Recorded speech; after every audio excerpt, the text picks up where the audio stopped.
It has been for quite some time that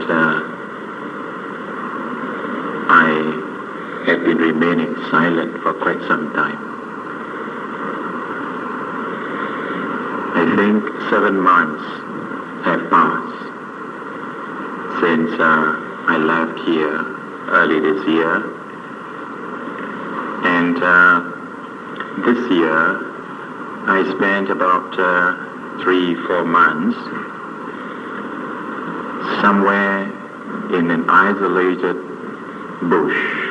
bushland in Australia, in the mid-north coast of Australia, in a place where we call Bellbird, in a farm, 170 acres farm. And for the 3 months, I had that beautiful opportunity to remain silent, just listening to the bellbird. Every morning, every day, we can hear the bellbird and the birds from the mountains, what we call the Currawongs. And in the early morning and evening, we can see the kangaroos and the quail and the wallabies.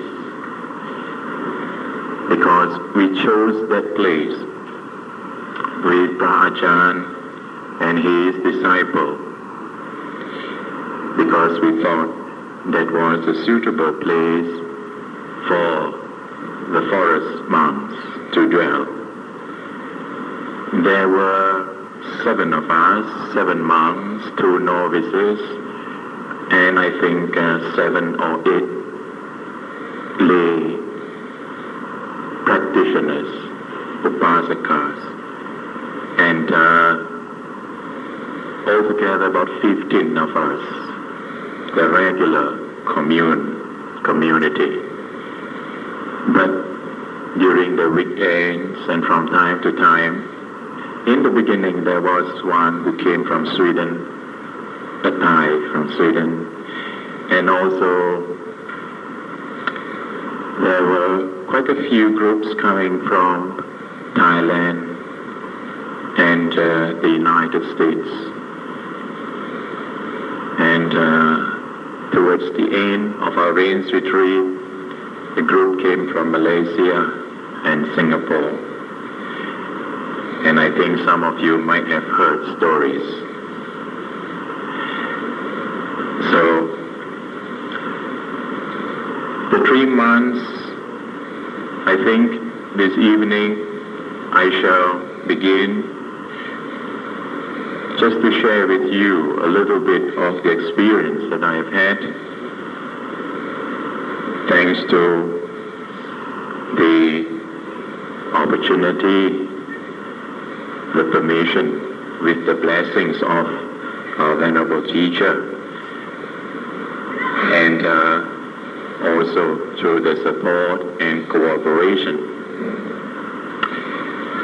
This time, the 3 months rains retreat in this quiet bush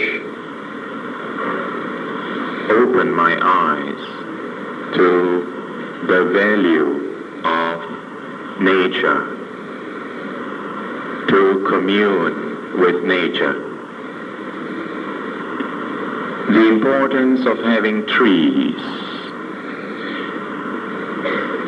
water, good wind. It cannot be overemphasized, for they are conducive to calmness, tranquility. Nature helps us. As soon as you get out from the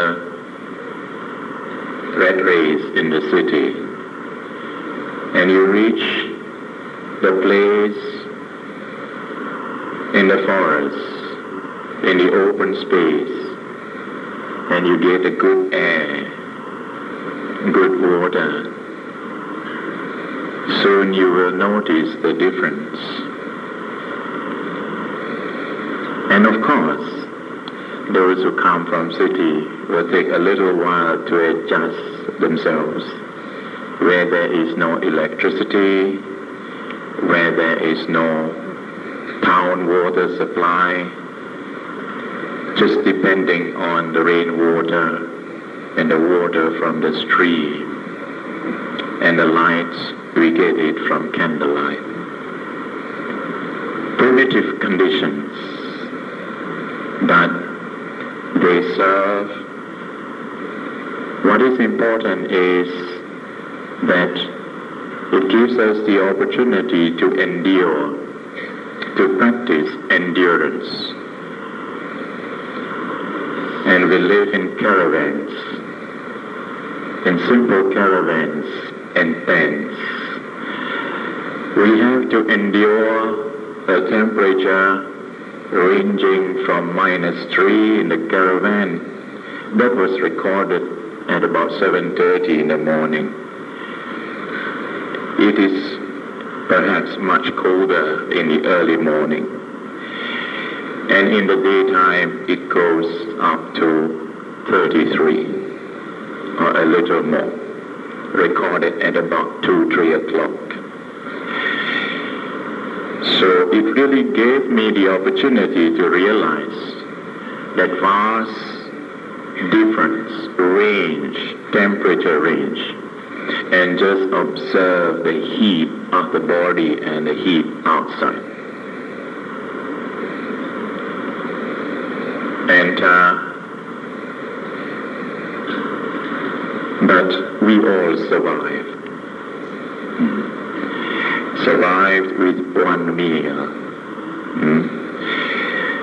Following the inspiration that we get from our meditation master, meditation teacher, how we see him during the first few weeks, first couple of weeks, he eats well.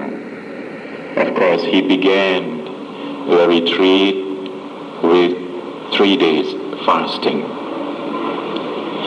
And then after that, he started to eat and then began to reduce his food.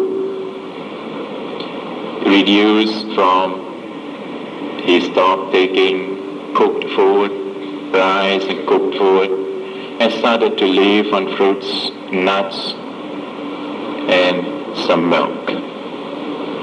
And after that, gradually, he left the fruits and just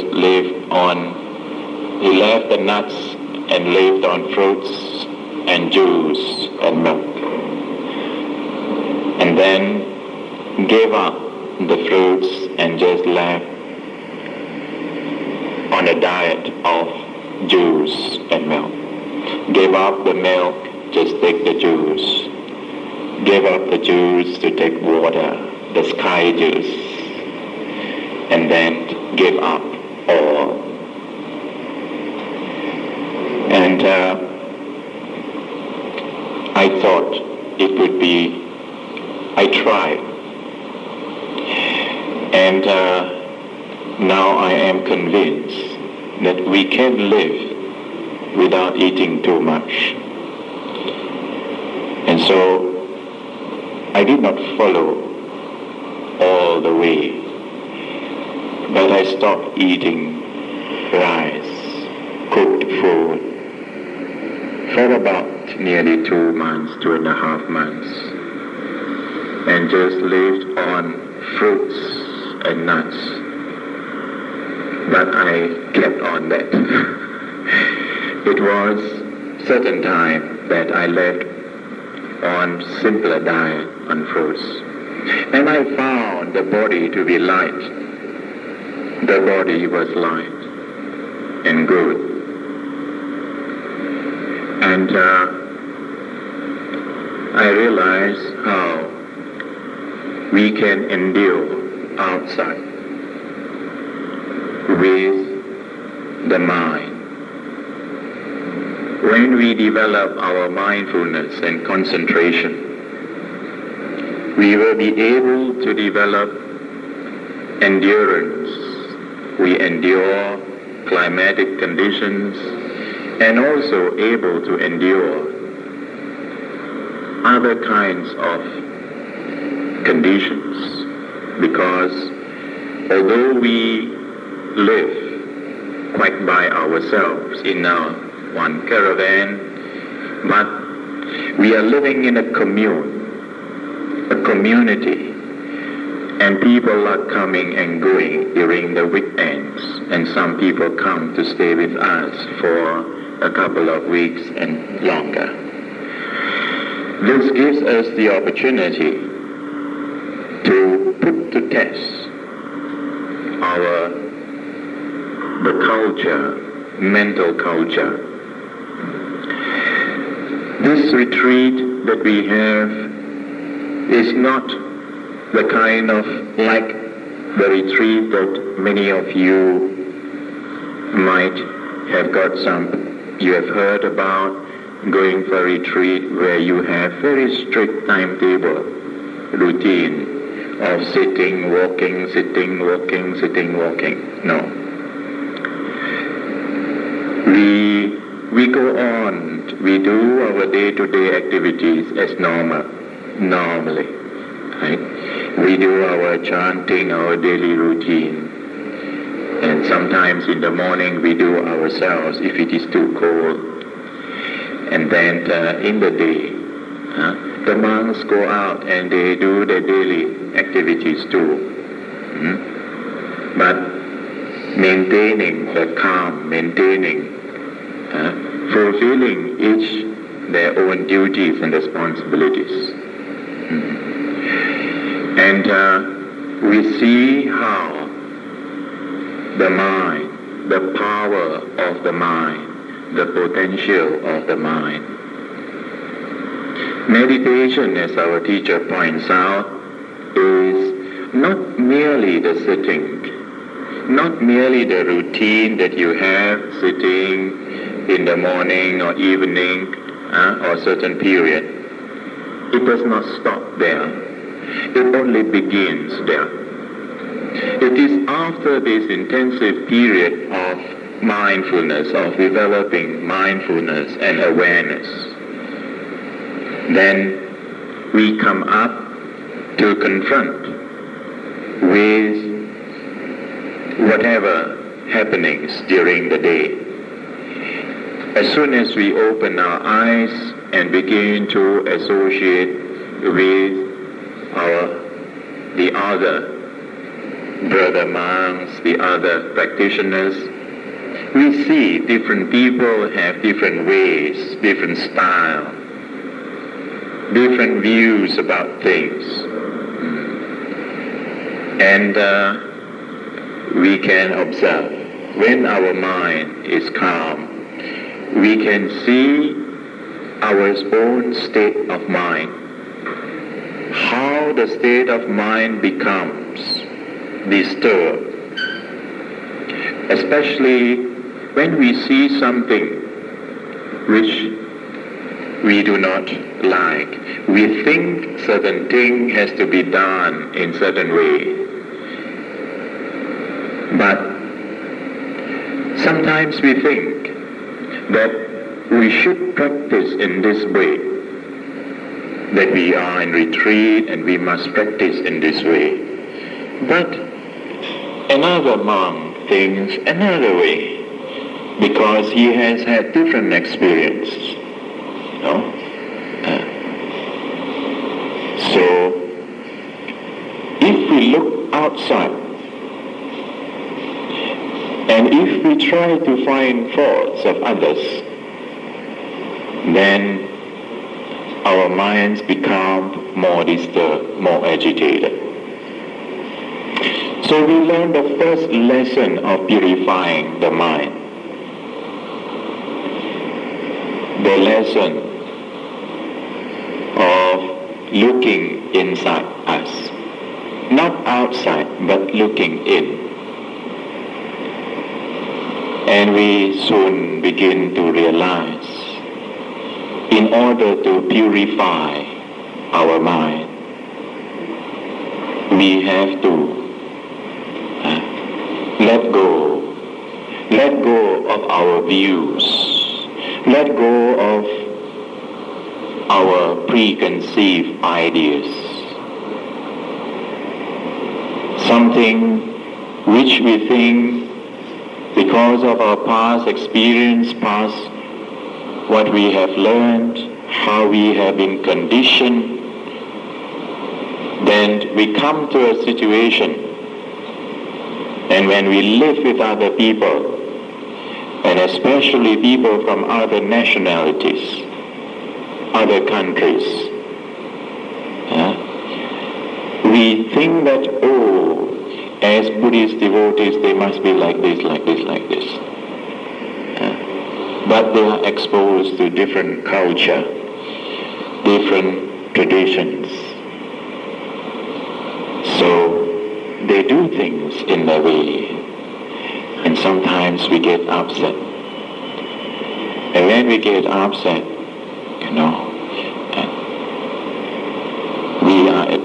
we were advised just to calm the mind down. And how to calm down your mind. You know the technique of calming down your mind?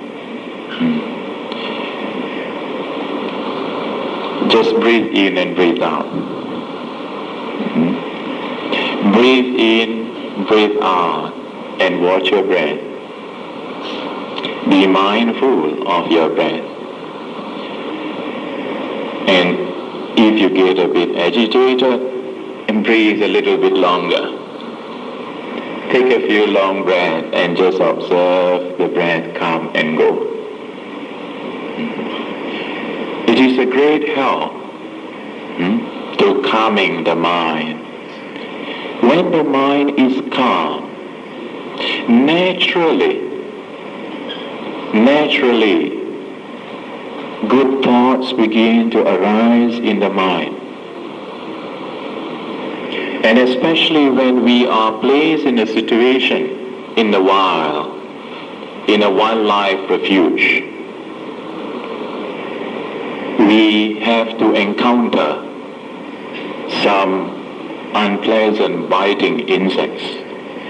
Not mosquitoes, but they have leeches in the wet season when it rains, and there are ticks. The ticks that live on the blood of the dogs. I never knew that they actually bite human. After I have quite a few bites, I realized that they are quite nasty. We give metta, loving kindness, but we pull them out too. Metta is another thing. The radiation of loving kindness. The natural metta comes when your mind is quiet, silent, and there is the natural communication. You are in commune with nature. But sometimes, when the mind is not so quiet, then we purposely arouse some thoughts in our mind to quieten, to calm this mind. And we do some contemplation. We contemplate about what? About life. When we see the animals around us, and the creepy crawlies, the snakes, there are quite a few snakes there. As we go further up north, there are more snakes.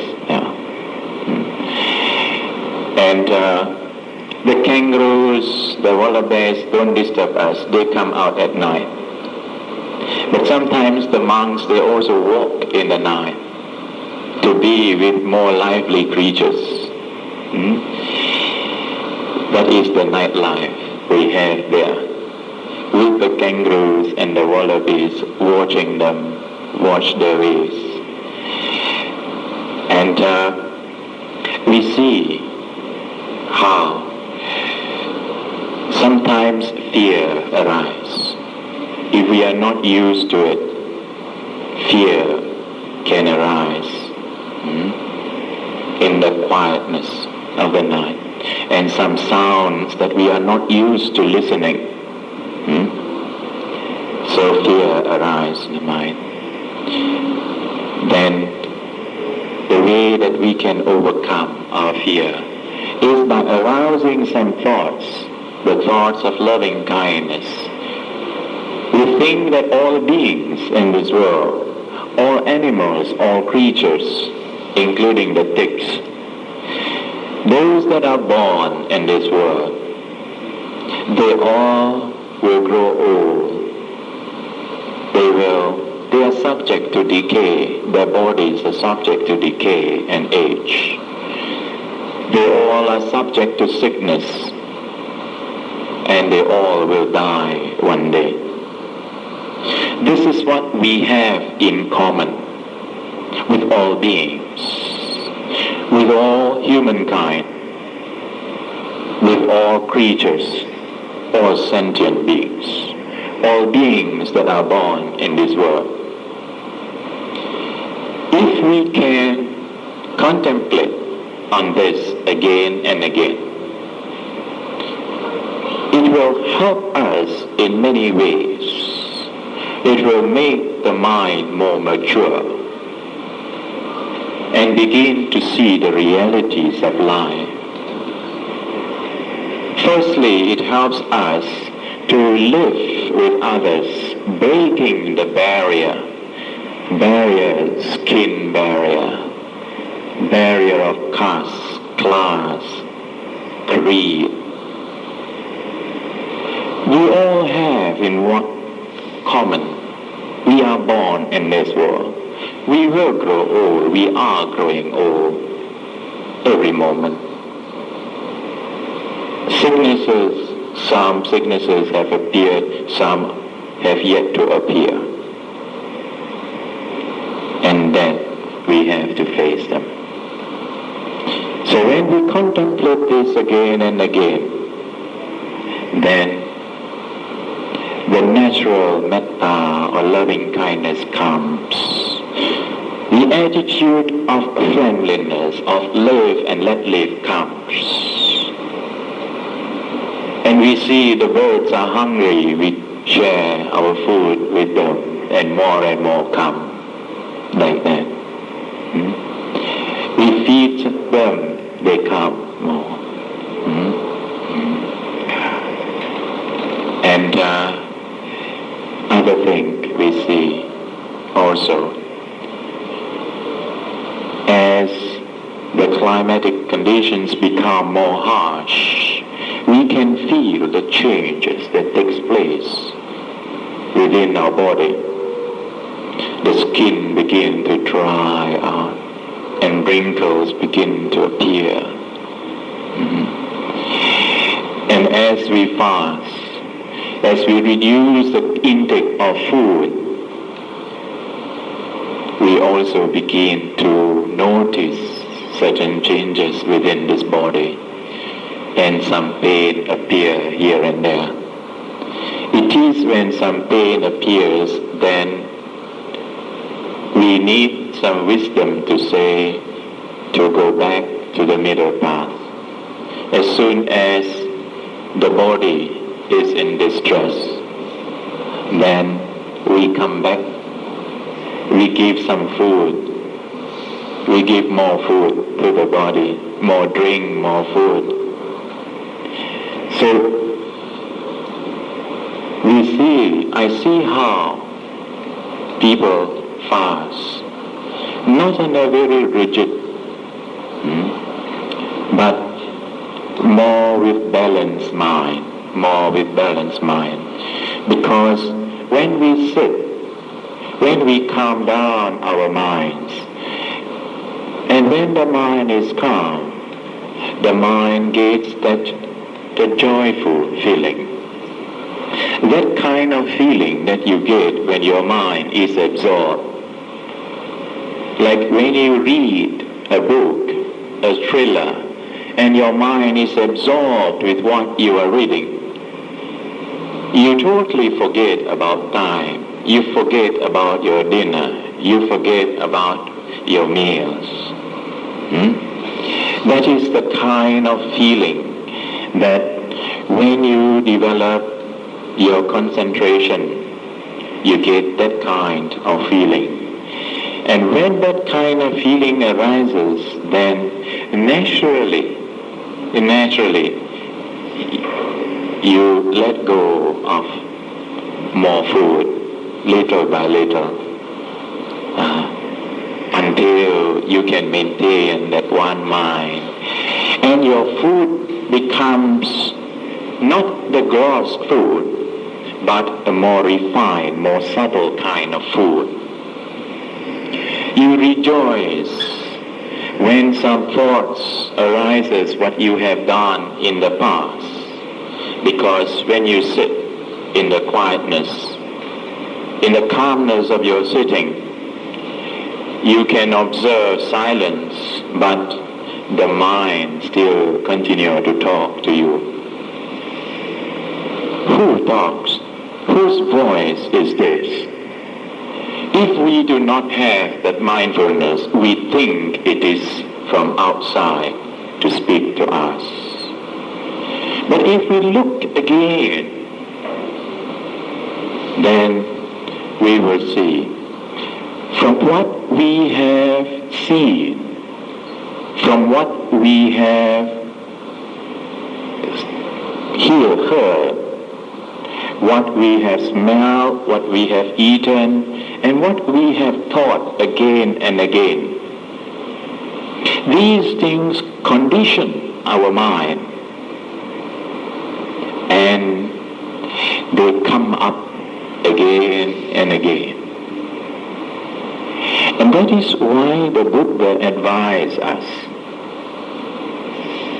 that simple advice, which actually summarizes the whole teachings of the Buddha. The Buddha says, Sabba papasa akaranang kusalasa pasampada sachitta pariyodapanang etang buddhana sasanang. What is this? Sabba papasa akaranang, to avoid, to abstain from evil. What are these evil things?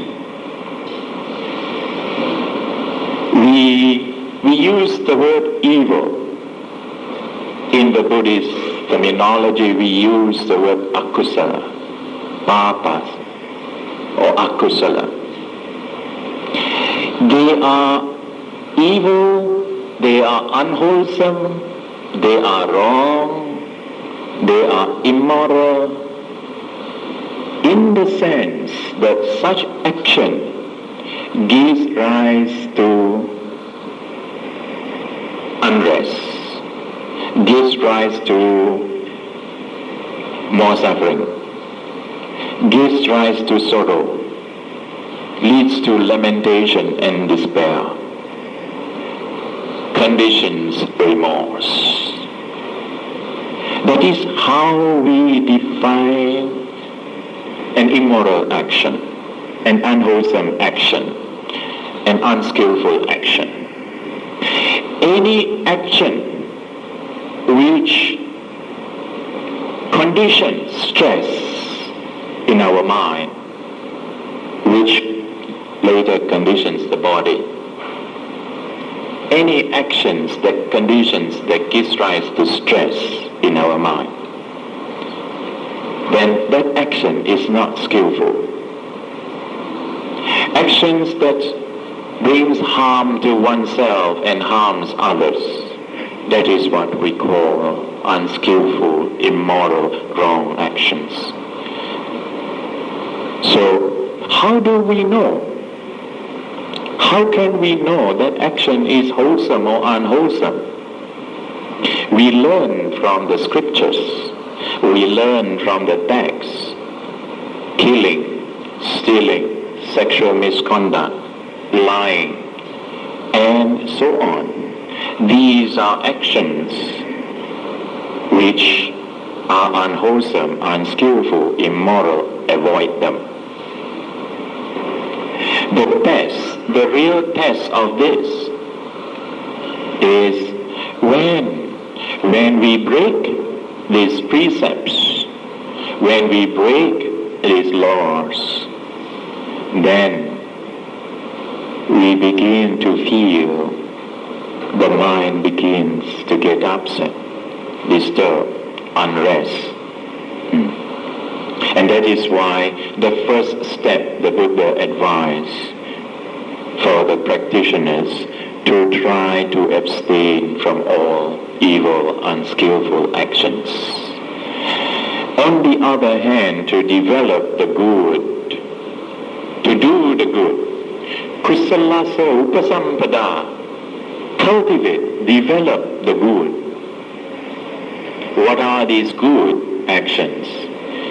These good actions, or wholesome, skillful actions, are those actions which brings about more peace, more calmness, which compose the mind, helps the mind to become more composed, more tranquil, free from remorse. That is what we call good moral action. And then, what? Avoiding evil, doing good is not enough. Those of you who have come and you have done so many good things in your life, rendering your services to the sick, to the poor, the hungry, and just look and see. You feel, are you quite contented? Are you happy about it? Because goodness, good action is one thing. Purity is another. And that is why the Buddha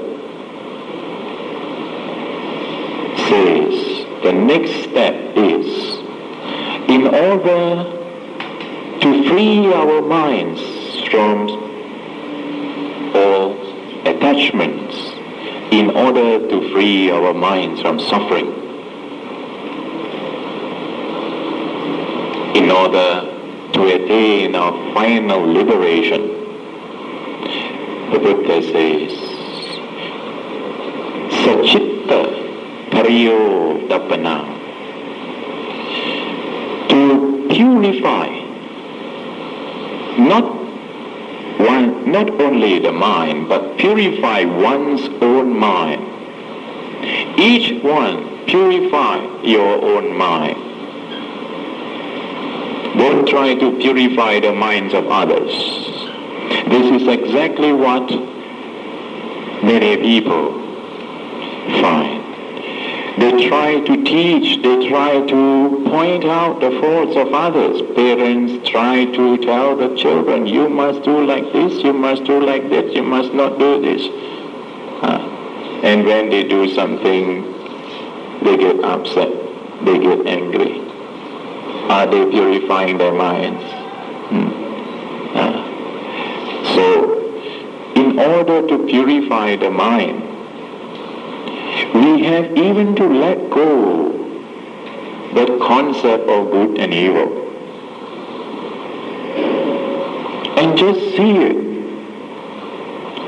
There is nothing for us to remove. There is nothing to take away. It is there. All our human qualities, wholesome and unwholesome qualities, they are there. It is a matter of how we cultivate. The more wholesomeness we cultivate, the weaker the defiling tendencies become. The less wholesome actions we do, the stronger the defiling tendencies become. And we see that these defiling tendencies, they are not caused, not from outside. But if we look and see again and again with a clear mind, we will be able to see the root cause of our actions. What are the roots of the unwholesome actions? What are the roots of those actions which brings about restlessness, disturbance, conflict in the mind? We can see, as long as there is greed, craving, more and more desire, as long as there is hatred, anger, as long as there is delusion in the mind, confused state of mind. These three things, lobha, dosa, moha, or greed, hatred, delusion. As long as these three conditions are there, these three things which we call the evil roots, unwholesome roots, these roots conditions our thought, our speech and bodily action. That is how through greed we have wrong thoughts, wrong speech, wrong bodily action. Through hatred we have wrong thoughts, wrong speech, wrong bodily actions like that. So we can see the culprit, these three things. To purify the mind, we try to reduce these three things. And that is why the way by which we can reduce and eventually eradicate greed is by giving, is by the practice of generosity, liberality, giving up. Of course, there are various things for us to give up. Not only material things. The highest giving, what is the highest giving? You will say Dhamma is the highest giving. But if you want to free your mind from suffering, eventually you must know how to give up this body. Because we cling to this body, we claim that this body is ours. We say this is my body. Is it really my body? Is it really our body? Do we really possess this whole body?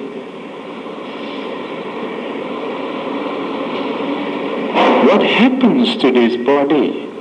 Every moment the cells are dying in this body. We cannot stop. Of course, as long as we eat, they still repair and new cells grow. But one day, in the end, we have to face. This body will lie. They say, R.I.P., rest in peace. Only the body. But this body too will be transformed, will decompose. The earth's elements will return to the earth. The water returns to the source of water. The wind, the heat element returns to the atmosphere.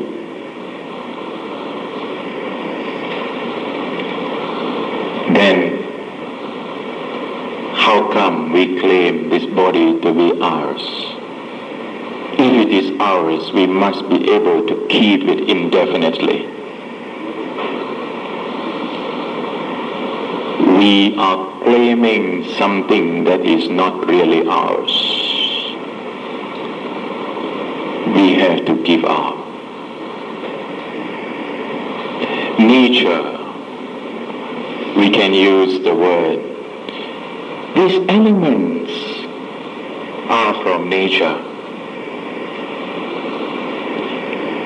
The combination of these elements have given rise to this body. The combination of these physical elements with the mental process has given rise to a mentally conscious being, a psychophysical being. When the psyche, when the mental process, when the consciousness and mental process separates, then the body begins to decay. That is what we call death. Death. Death is only a temporary phenomenon. Until such time this mental process is free from that clinging tendencies. As long as it has this attracting force, the force to become, the craving to become something, somebody, some form, that craving power attracts other elements, and that is how another being is born, what we call rebirth. Birth in a different form. We are constantly molding our features, our body, every moment of our life, through what we think, through what we speak, through what we act. These condition our body. The body conditions the mind conditions the body again. But if we want to be free from suffering, then we must know how to develop this mind, to purify this mind, to free this mind from greed, from the tendencies of craving, of hatred and delusion, so that this mind can leave, and then we can see when the body is sick, the mind will not become sick. As long as there is attachment to this body of ours, we call this our body. A little sickness, our mind multiplies that. And that is why we can experience ourselves. And this is where there is a whole training on positive thinking and whatnot. Condition your mind. Mind over matter. Mind over matter. Condition your mind and you see how you can condition your body. Don't allow the body to condition your mind. But as long as the mind is still not developed, the body still conditions the mind. And that is why we have to watch our diet. If we take the wrong diet, then our body becomes sick. Then when the body is sick, the mind, which is not strong, becomes weak and becomes painful, and so cannot develop. So that is why we need to look after this body, at least for some time, until the mind is sufficiently strong, until the mind is sufficiently able to let go, to have the wisdom to let go. Then After that, the mind is supreme. Then the mind is the forerunner. You make the mind the forerunner. The body becomes sick. You are not afraid. Your hair starts falling off. You have no fear. Right? You change your shape, a little bit thin, a little bit fat. Never mind. No fear. As long as there's attachment, there arises fear. There arises suffering. Attachment to this one body. But what more? People, they cling not only to their bodies, they also cling to other bodies. They call that theirs, they possess. My wife, my husband, my child, my mother, my father. They multiply the mines, and the mining industry gets multiplied. Everything else, everything else gets reduced, but this mining industry continues. Mine, mine, mine, I and mine. So the idea of us purifying the mind is to see the real nature of this being, mind and body. To be able to observe and see how this body functions in terms of its processes, mental and physical processes. With the calm mind, we see everything changes. The physical process change. We can sit, if we can sit long time, we can see how the temperature change in our body and outside too. We can see how the wind elements accumulate in our body. And we can see how our body becomes stiff and hard. It's what we call the mind and the body, the psychophysical being. They are subject to change. It is when we begin to activate the mind to see change in the body, then the mind naturally begins to let go. Then, little by little, until the mind can let go everything, even let go of its own, the preconceived ideas, the mental formations, let go of one's perception. Because all our perceptions are conditioned, are colored. It is our insight, when we develop our insight, wisdom which knows, the insight which knows, that is something. We don't say we think.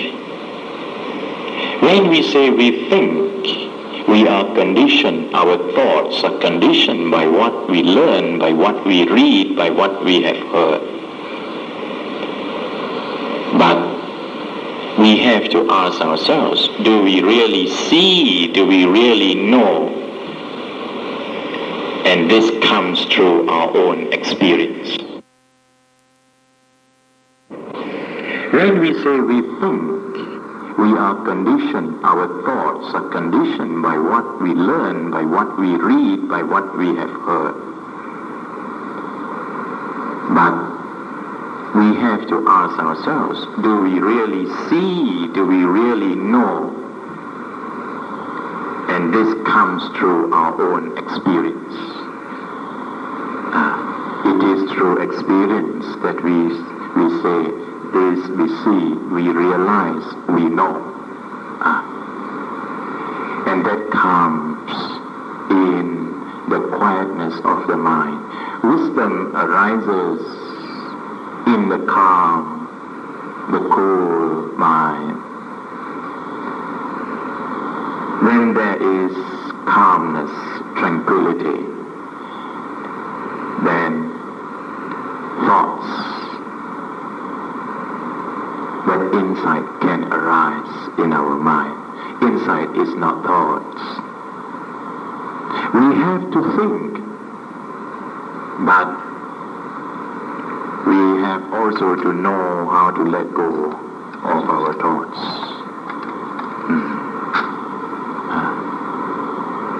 Then we can see things clearly.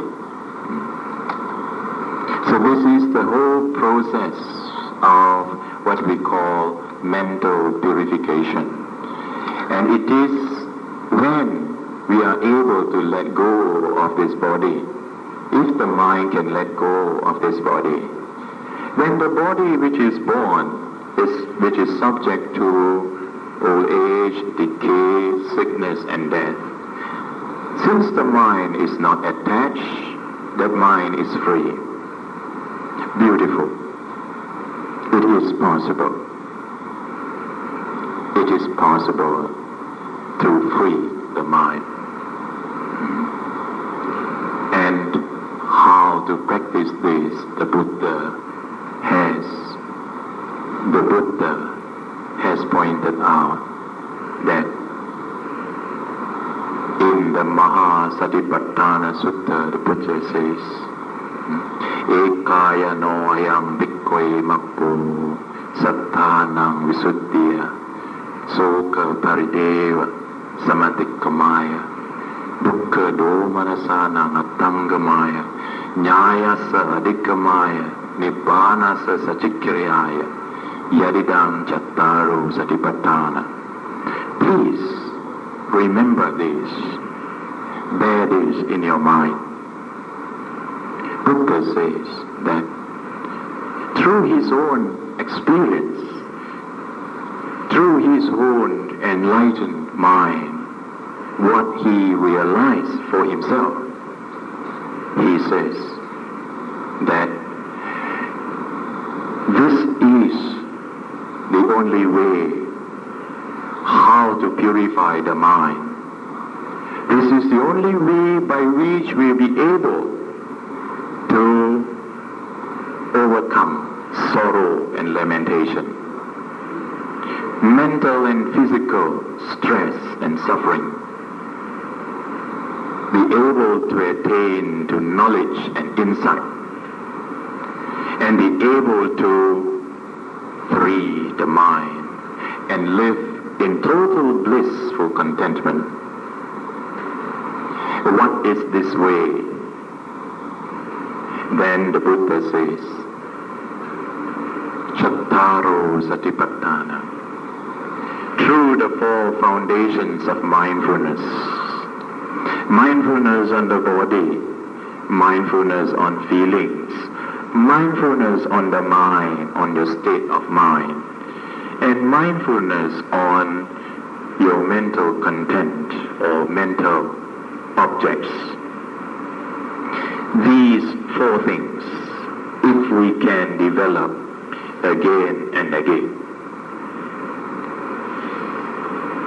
First, we try to develop one thing, to be mindful of the body. The moment you develop your mindfulness on the body, just by watching the breath of your body, watch your breath, you will become more aware, more mindful of your feelings. You will become more aware of your thoughts, the mental formations. You become more aware of your ideas, concepts that are in your mind. And you can become more aware of the realities of life, the Dhamma. You become more aware of natural phenomena that you don't cling to. That is how. And when the mind is free, when the mind is detached, that mind works. The Buddha, who attained his enlightenment at the age of 35, spent 45 years going about here and there with a free mind, without wanting. But what is it that conditions him to go on? What is it that conditions him to alleviate the sufferings of others. It is the force of metta. It is the force of loving kindness. It is the force of compassion. Loving kindness or compassionate love and compassion has force. That is why the Buddha again and again admonishes us to practice this loving kindness. Make that the seed, make that the foundation of our spiritual life. This loving kindness which has no barrier, which breaks all boundaries. It is called, we use this qualification of loving kindness for want of another suitable word, because the mere word of love can mean attach selfish love. There is the selfish love, there is the selfless love. There is the love with attachment and the love without attachment.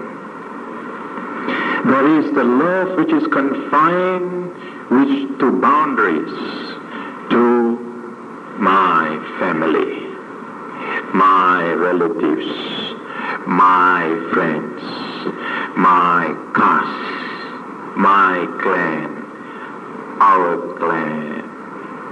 our community, our race. This kind of love is but selfish love. It is still bounded. It has still boundaries.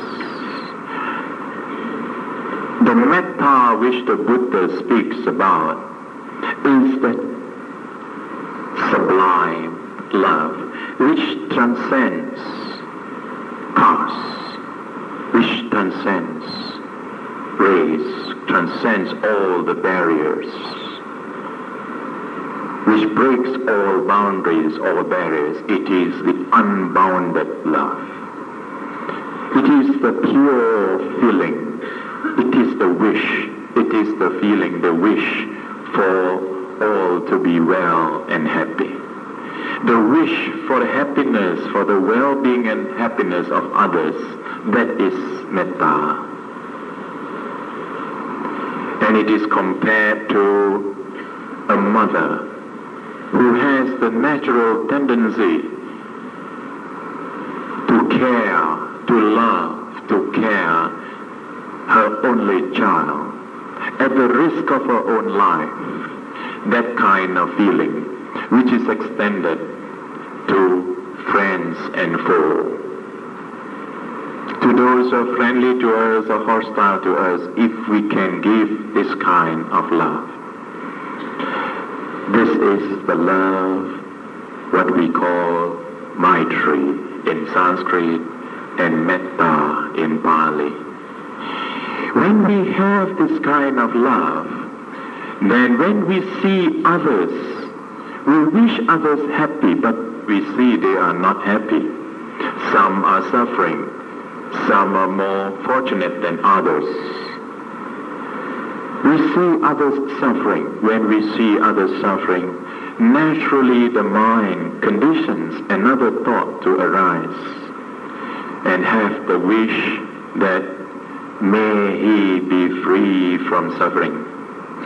The thought to wish others free from suffering, that is what we call a kind thought.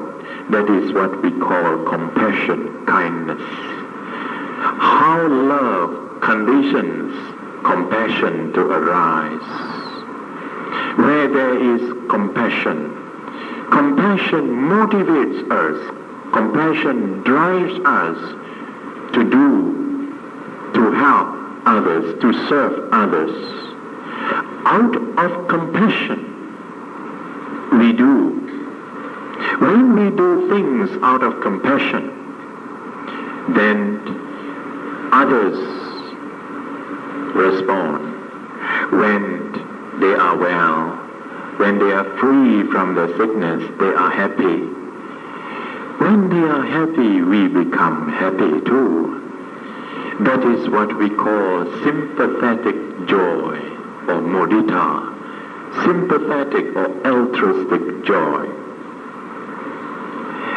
And the Buddha advised, these things, love, compassion, sympathetic joy, needs to be practiced with one more thing. One more thing to make the mind sublime, to sublimate our emotions, that quality of equanimity, of balanced mind, of upekkha, equanimity. After we have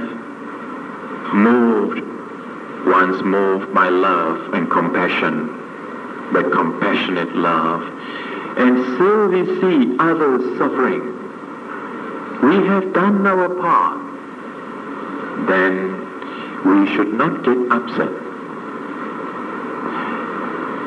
We should not cry. We should be able to maintain our equanimity. To be able to maintain our equanimity, we should reflect, contemplate on the nature of our life.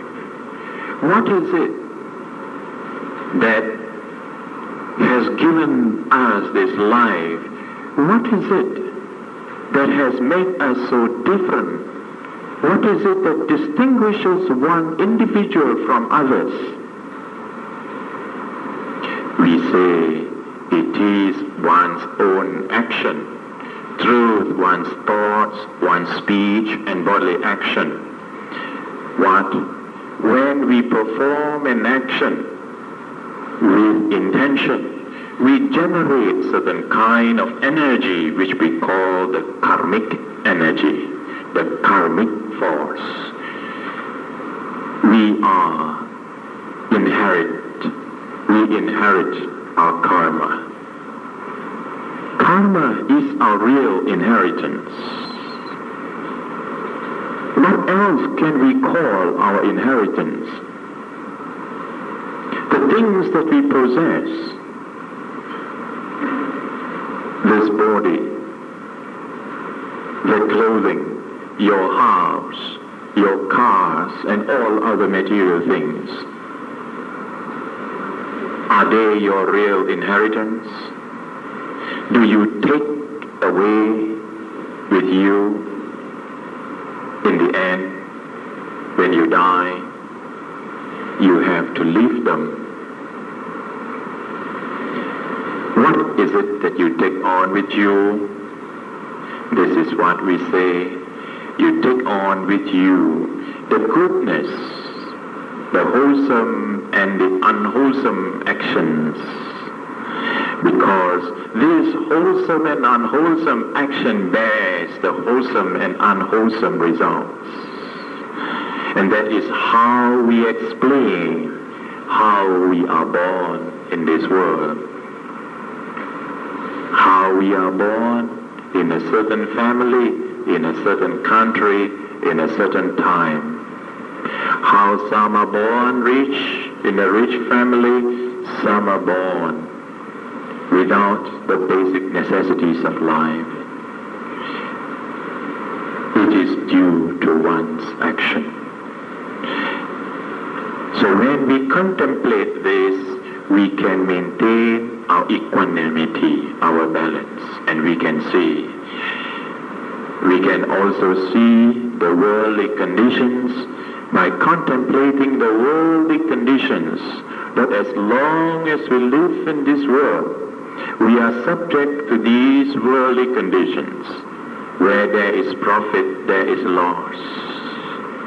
Where there is praise, there is blame. Where there is fame, there is ill fame. Where there is sorrow, there is happiness. These are the 8 worldly conditions. Realize we become more and more, as we become more and more aware of these worldly conditions, we will be able to set our minds more balanced. We will be able to maintain our equanimity and balanced mind. And this is how the Buddha advised the monks, his disciples, when he had 60 disciples who have attained, who have freed their minds from the chains of greed, hatred, and delusion, what we call the Arahants or the saints. The Buddha spoke to them and addressed them in these words. The Buddha says, Charaka bhikkhve charikang bhojana hitaya bhojana sukhaya attaya hitaya anukampaya. Buddha says to the first 60 arahants to go forth in different direction. He says, go out, O monks, go out, O bhikkhus, go forth. Out of compassion for the welfare, for the happiness of the many. Out of compassion for the welfare and happiness of gods and men. This is what the Buddha tells. The monks move out in different direction. Each move in different direction. That was the first mission the Buddha sent. And today, it is through this that we have the opportunity. The tradition is maintained more than 2,500 years ago. It comes in that simple summary. Avoid evil, do good, purify your own mind. How to purify your own mind? Have that foundations of avoiding evil and doing good. That is what we call morality. That is what we call moral virtues. Then the purification of the mind will work. Purification of the mind starts with the developing of awareness, the living in the here and now. Not living in the past, not living in the future. Live in the present. And that is how we can. It is possible to confront, possible to overcome all our sufferings. Here and now. Don't have to wait until we die. The Buddha attained the state of mind when he was 35. He lived to a ripe old age of 80. We can do it. It is not impossible. As long as there are beings, the Buddha says, as long as there are beings who practices this Dhamma. What is this Dhamma? It is this natural law. Who sees the natural law and who treads this natural law, one can be free from all suffering. So, the time is up. And we wish all of you to be free from suffering too. Now, in case I think if our Venerable Teacher has anything to speak to us this evening, may we invite our Venerable Teacher. But first of all,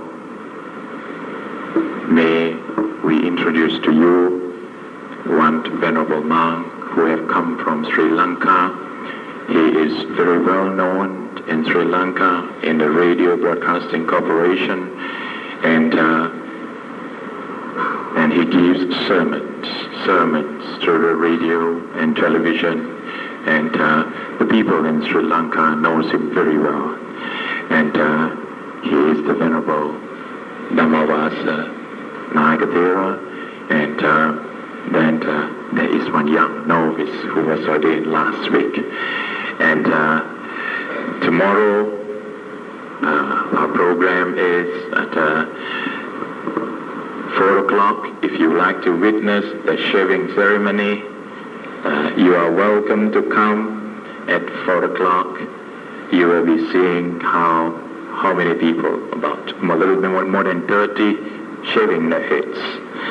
And then on Sunday is the ordination ceremony. You are all more than welcome to attend this.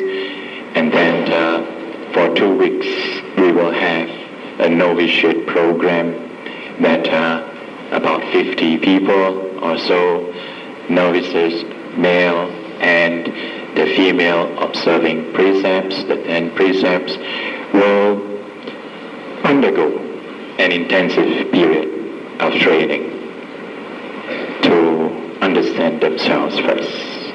We say the more you understand Buddhism, the more you understand yourself first. The more you understand yourself, the more you'll be able to understand others. The more you understand others, the more you'll be able to live in peace and harmony with others. And it all goes like this. The more we understand ourselves, the more we see that we are nothing. When we see we are nothing, we also see others too are nothing. And that is why we say, we are nothing, really. This is how. Why nothing? Nothing to grasp, nothing to hold on to. Everything is running, changing. What can we grasp? Cling on, and we see unsatisfactoriness. Give up, unsatisfactoriness disappear. Every time we cling on to something, we see pain. Either we cling to the past or we cling on to some futuristic plans. We give up. We live the present. The mind is free. Let us try to live in the present. Now, may we invite our Venerable Teacher to speak a few words.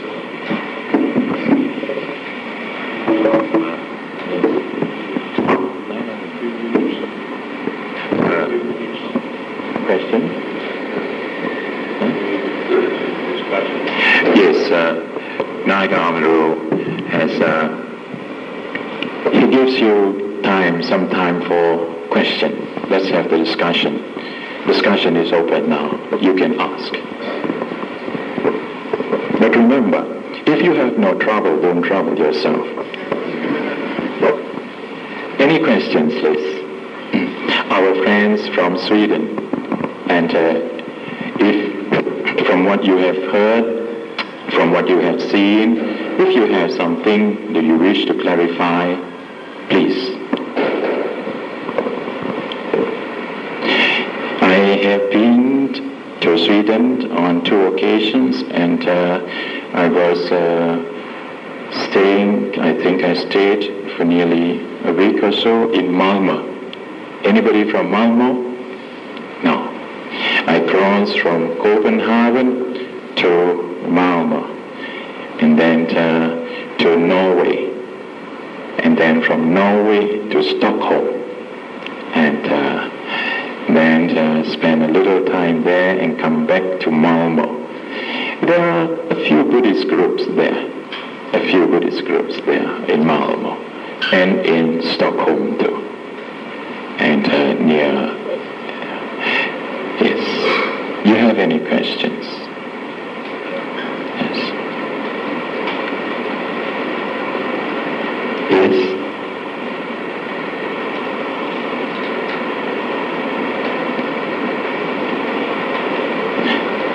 What about our audience tonight?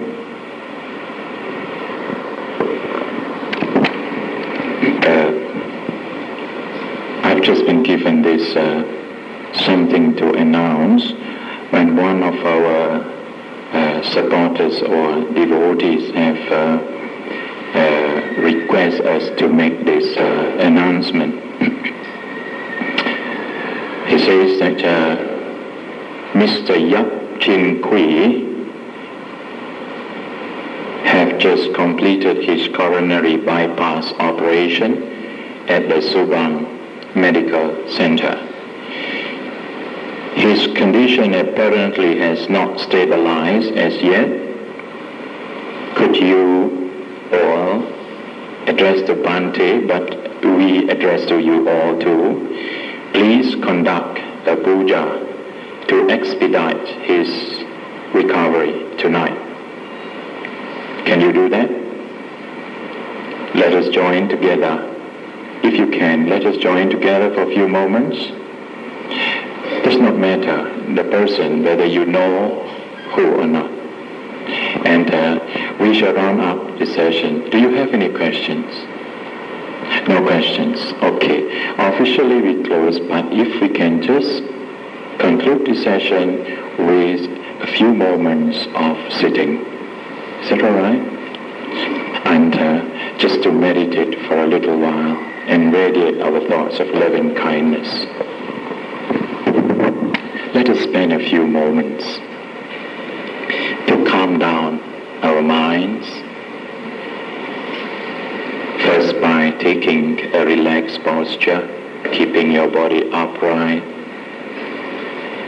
And take a few deep breaths. Breathe in and breathe out.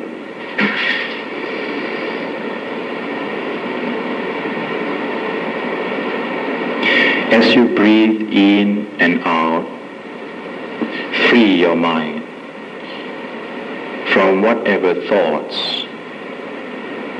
whatever things have happened during the day or in the past,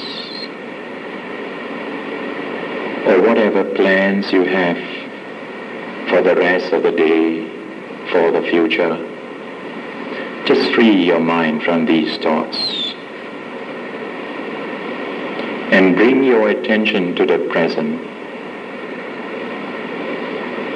You can do this by just observing your breath, breathing in, breathing out normally.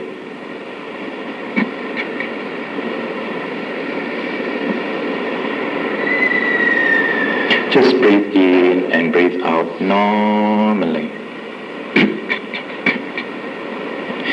Try to focus your attention around the tip of your nostrils, where the breath enters and leaves the nostrils.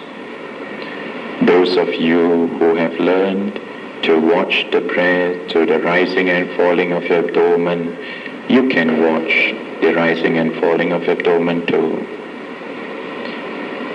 Just bring your attention to one point. Any thoughts, any distraction that arises in your mind, when you become aware of these thoughts, return your attention to your breath. Just observe the breath. Breathe in, breathe out normally, and keep your mind alert.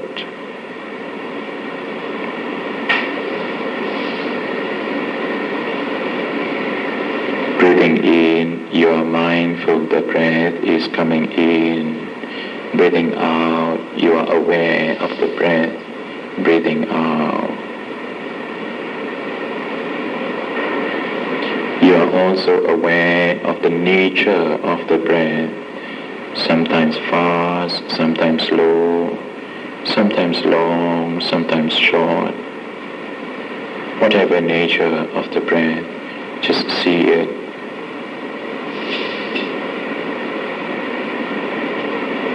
Just for a few minutes, watch your breath. Now, in the calmness of your mind, just return your attention to your body.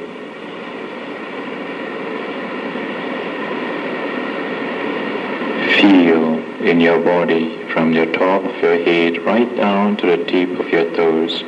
Just relax your body. Feel the whole body relax. That may this body be free from ill health, free from sufferings. May it experience calm and peace.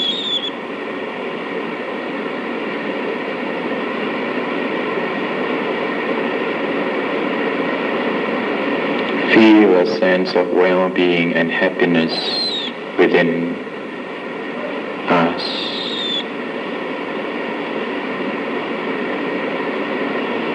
Have the sincere wish in your mind to be free from all anger, all aversions, and be well and happy. Just breathe in and breathe out and be happy. Keep a smile in your heart.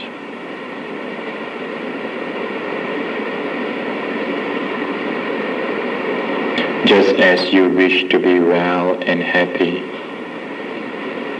let us radiate these thoughts of loving kindness to all our teachers, all our religious teachers, parents, mother and father, all our brothers and sisters, the other members of our family, relatives and friends, whoever that comes to our mind. Let us have this wish that may they all be free from anger, free from enmity.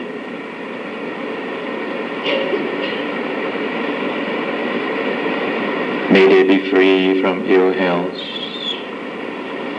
free from sufferings. May they have calm and peace.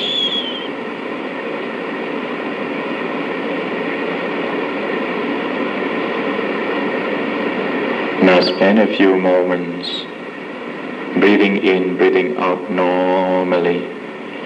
Just radiate your thoughts of loving kindness in all the directions. Suffuse your thoughts in all the directions, above, below, and all around you. And fill this whole hall with your thoughts of loving kindness, that all who are gathered here, known or unknown to you, seen or unseen, may all be well and happy, free from anger and enmity.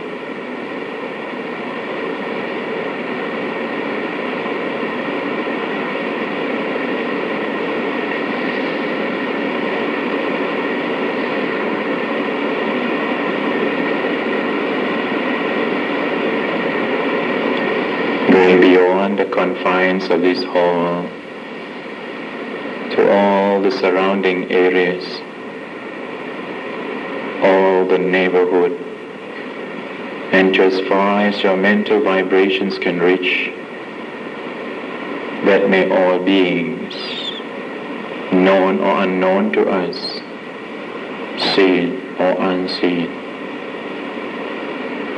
all that dwells in the air, in the open space, on land, in the trees, in the waters, may they all be well and happy.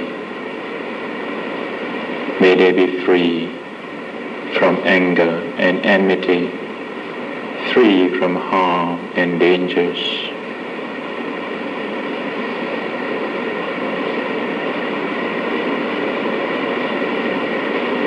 As you breathe in and breathe out, just have one single thought in your mind, that may all beings be well and happy.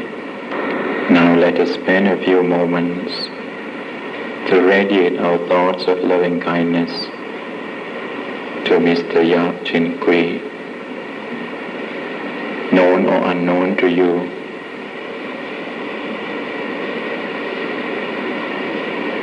may he be relieved from whatever pain, whatever suffering. May he recover by all the meritorious actions that you have performed individually and collectively. May you be able to further develop, strengthen, and purify your mind, and be able to confront whatever problems, whatever obstacles that lies ahead of you, whatever problems, whatever suffering. May you have the courage, the strength to confront and overcome them, paving the way for you to be free from all sufferings. May we all aspire to make good use of our life, whatever life that is remaining of us. May we be able to make good use not only for ourselves, but also for the well-being and happiness of others. May all be well and happy. May you all be well and happy. Slowly, take a few deep breaths. As you breathe in and breathe out, just relax yourselves. Be well and happy. Just relax. Open your eyes. Be wide awake. Relax.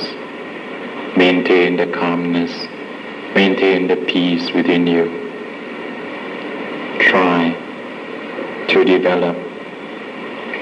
Try to extend the spirit of calmness and bliss, the kind of blissful contentment that you have this evening.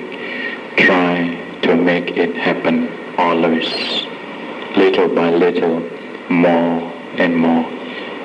And this is how we can free our minds.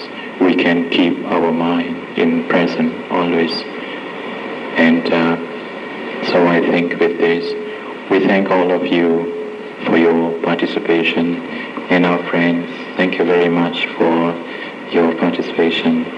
And we hope that from whatever that you have heard, there may be certain things you agree, certain things you may not agree, but what you agree, let us have something, we have something in common. I think all of you have the good mind, the good thoughts to work together for the welfare and happiness of humankind. May you all, whatever your aspirations may be, may you be able to fulfill your aspirations. May you have a good stay in this country, and may your sojourn be a pleasant and peaceful one and memorable one. Good health and peace to all of you. Tusen tack.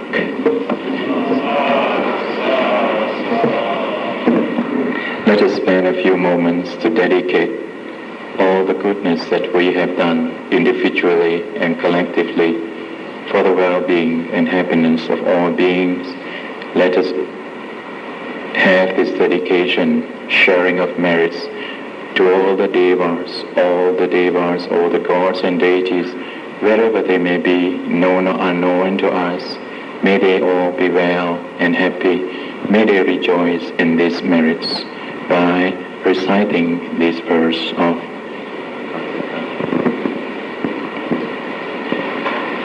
Akasatta Chabummata Devanaga Mahitika Punyantang Anumoditva Chirang Rakkantu Lokasasanam Akasatta Chabummata Devanaga Mahitika Punyantang anumoditva chirang rakkantu lokasasanam Akasatta cha bummata devanaga mahidika ปุญญันทังอนุโมดิตวาชิรังรักขันตุโลกศาสนัง